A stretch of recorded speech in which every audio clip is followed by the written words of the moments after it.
জাতীয় পার্টির chairman GM. কাদের এই সিদ্ধান্ত প্রত্যাখ্যান করেছেন দল থেকে অব্যাহতি পাওয়া ৩ নেতা ব্যারিস্টার আনিসুল ইসলাম মাহমুদ, এ.বি.এম. রুহুল আমিন হাওলাদার ও মুজিবুল হক চুন্নু।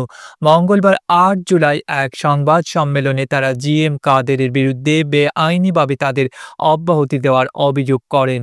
সংবাদ সম্মেলনে আনিসুল ইসলাম মাহমুদ বলেন, আমরা এখনও স্বপদে বহাল রয়েছি। আমাদের মহাসচিব মুজিবুল হক চুন্নু বহাল রয়েছেন।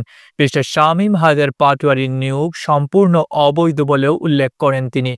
একদিন আগে ৭ জুলাই তাকে এবং পার্টির মহাসচিব সহ ৩ শীর্ষ নেতাকে দলের সব পদ থেকে অব্যাহতি দেওয়া হয়।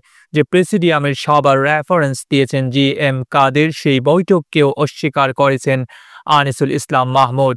আনিসুল ইসলাম মাহমুদ বলেন, প্রথমত ওই প্রেসিডিয়ামের সভায় কোরাম হয়নি।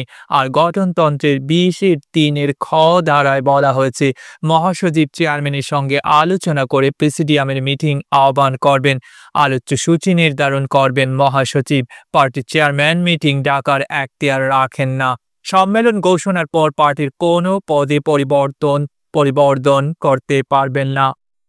ব্যারিস্টার আনিসুল ইসলাম বলেন, আমাদের বিরুদ্ধে অভিযোগ তোলা হয়েছে আমরা গঠনতন্ত্র বিরোধী কাজ করেছি। আমরা পার্টির বিরুদ্ধে কি কাজ করেছি? আমরা বিবৃতি দিয়ে বলেছি ২০ ক দ্বারা বাতিল করতে বলেছি, হিসেবে স্বচ্ছতা নিশ্চিত করতে এবং বৃহত্তর ঐক্যের কথা বলেছি। আমাদের এসব কাজ কোনোভাবেই দলের গঠনতন্ত্র বিরোধী কাজ হিসেবে গণ্য হতে পারে না।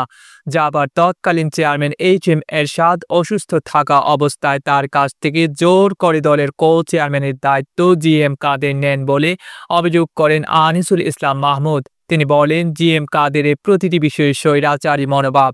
দলের অব্যাহতিপ্রাপ্ত মহাসচিব মুজিবুল হক চুন্নু বলেন, তারা জাতীয় পার্টিকে ভাঙতে দেবেন না এবং তারা দল ছাড়বেন না। সোমবার ৭ জুলাই জাতীয় পার্টির সিনিয়র কো-চেয়ারম্যান আনিসুল ইসলাম মাহমুদ, এ.বি.এম. রুহুল আমিন হাওলাদার ও মহাসচিব মোহাম্মদ মুজিবুল হক চুন্নুকে দলের প্রাথমিক সদস্য সহ সব পদ থেকে অব্যাহতি দেন দলের চেয়ারম্যান। জাতীয় পার্টির দপ্তর থেকে পাঠানো এক সংবাদ বিজ্ঞপ্তিতে সংবাদ মাধ্যমকে এই সিদ্ধান্তটি জানানো হয়েছিল। মুজিবুল হক চুন্নুর স্থলে ব্যারিস্টার শামীম হায়দার পাটোয়ারিকে মহাসচিব করার কথাও জানানো হয়। এতে জানানো হয়, গত ২৮ জুন দলের প্রেসিডিয়াম সভায়ও দলীয় শৃঙ্খলা ভঙ্গের অভিযোগে ওই ৩ জন নেতাকে দলীয় সকল পদবি থেকে অব্যাহতি দেওয়ার সিদ্ধান্ত গৃহীত হয়। এমন অবস্থায় পার্টির চেয়ারম্যান জি.এম. কাদের গঠনতন্ত্রে প্রদত্ত ক্ষমতা বলে ওই ৩ নেতাকে প্রাথমিক সদস্য সহ দলীয় সকল পদ থেকে অব্যাহতি দিয়েছেন। ডেস্ক রিপোর্ট, আধুনিক কাগজ।